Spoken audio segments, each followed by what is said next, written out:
des installations industrielles, et le port de Bercy-Aval qui est destiné à accueillir des escales. On vient d'en utiliser une, qui est un port d'attache aussi de quelques bateaux d'animation et de loisirs ou de transport de passagers. On passe à l'instant le long d'une compagnie de transport de passagers qui s'appelle la Marina de Paris, qui exploite aussi bien sur ce port de Bercy-Aval que dans le 7e arrondissement au port de Solferino.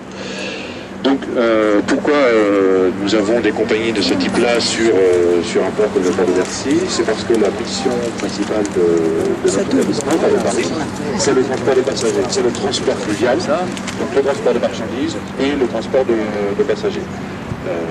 C'est ça notre mission. Accessoirement, on contribue aussi à l'animation des berges. Et donc on a un exemple en face dans le 13e arrondissement avec le port de la Gare qui est au pied de la grande bibliothèque, où on a très peu de bateaux navigants sur ce port. Ce sont essentiellement des bateaux qui accueillent des réceptions, des animations festives, des restaurants et une piscine flottante, bien évidemment, avec la piscine Joséphine Becker. Et donc ça fait aussi partie des missions de Port de Paris que de contribuer à l'animation des berges. J'aurai l'occasion sûrement de développer cet aspect au cours de la croisière. Donc pour revenir aux missions principales du port, donc le transport fluvial, en termes de marchandises, Port de Paris, sur l'ensemble de ses infrastructures porteurs de la région, c'est plus de 20 millions de tonnes de marchandises transportées par an. Alors ça vous dit sûrement pas grand-chose, 1 million de tonnes transportées par an sur les bateaux et les péniches qui viennent décharger ou embarquer sur nos ports.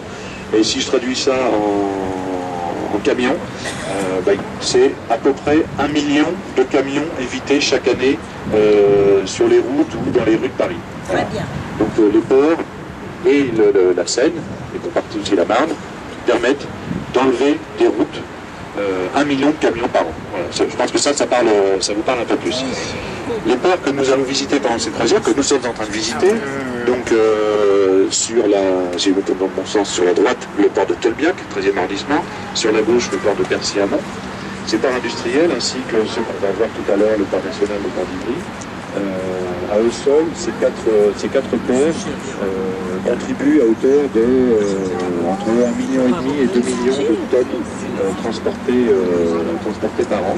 Donc ces 4 ports, qui ne sont pas des ports gigantesques, mais ils sont essentiels pour la ville, la métropole parisienne, ils permettent de sortir de la voirie, donc des rues, des boulevards, etc. Ils permettent de sortir à peu près 100 000 camions par an.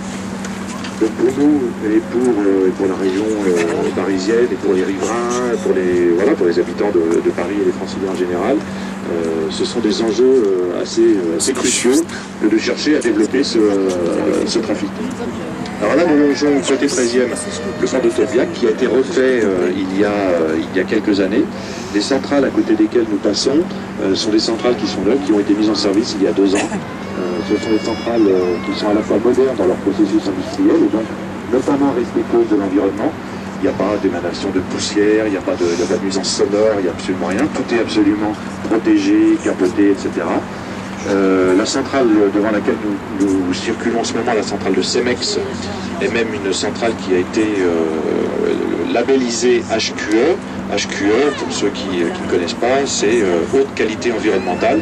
C'est la première centrale, pour l'instant la seule centrale à béton d'Europe qui est labellisée HQE. Donc c'est dire qu'il y a eu des efforts très très importants qui ont été faits par l'industriel, Cemex, pour avoir une centrale à béton absolument exemplaire. Elles ont fait par ailleurs, les centrales à côté desquelles on vient de passer, elles ont fait par ailleurs l'objet d'études architecturales très poussées pour qu'elles puissent parfaitement bien s'intégrer dans la ville.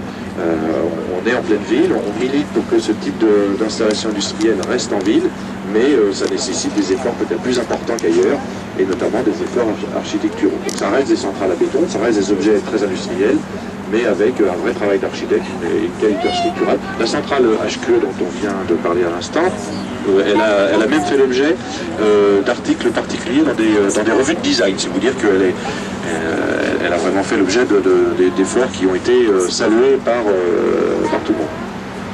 On passe à côté de plusieurs bateaux qui sont en stationnement, dont un qui est vers chez vous, que vous voyez là, c'est une péniche noire avec vers chez vous écrit en vert et blanc. Ça fait aussi partie des métiers du port de Paris que de développer ce type de produit. On parle là de logistique fluviale. La logistique fluviale, c'est, contrairement aux centrales à béton qu'on vient de voir, qui sont alimentés par des péniches pour des granulats, tout ce qui va contribuer à la construction, au bâtiment et aux travaux publics. La logistique fluviale, c'est ce qui va concourir à amener en cœur de ville les besoins quotidiens. Donc les grandes enseignes de la distribution, par exemple, elles sont alimentées à 99,9% par les camions, par les poids lourds aujourd'hui.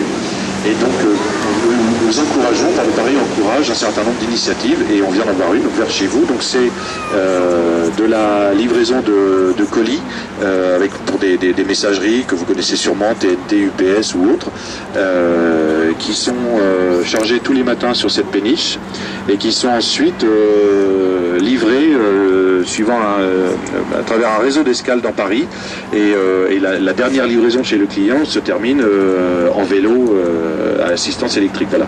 Donc c'est aussi ça l'émission Port de Paris, c'est de contribuer au développement d'autres usages des ports et de la Seine.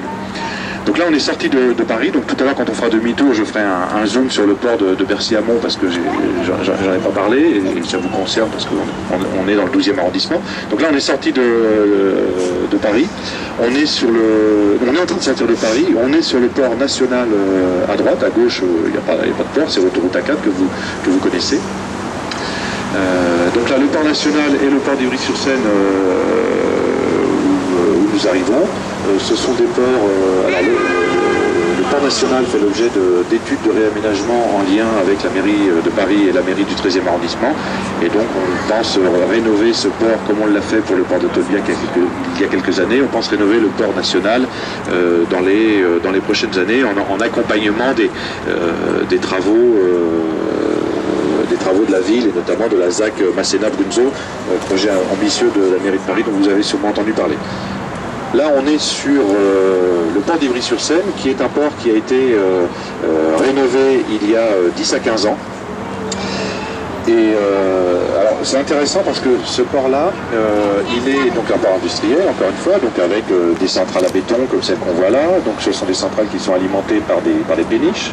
Donc, encore une fois, ce sont des camions qu'on évite de retrouver sur la route. Et ensuite, il n'y a plus que quelques kilomètres pour aller desservir les chantiers. Donc il faut quand même des camions, effectivement, mais sur vraiment les tout derniers kilomètres.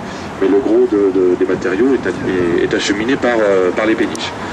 Le port d'Ivry-sur-Seine, à l'époque, il a fait l'objet d'une étude très poussée et d'investissement très lourd de la part de Port de Paris. Vous voyez, pour ceux qui ne connaissent pas, on voit bien depuis le bateau, il y a une promenade qui est en fond du port avec des structures métalliques et en béton. L'idée, il y a 15 ans, l'idée de Port de Paris, c'était de dire que d'affirmer que les ports industriels ont toute leur place en ville, mais qu'il faut les rendre accessibles aux riverains, aux promeneurs. On ne peut pas complètement cloisonner les activités industrielles et les activités portuaires de la vie de la cité.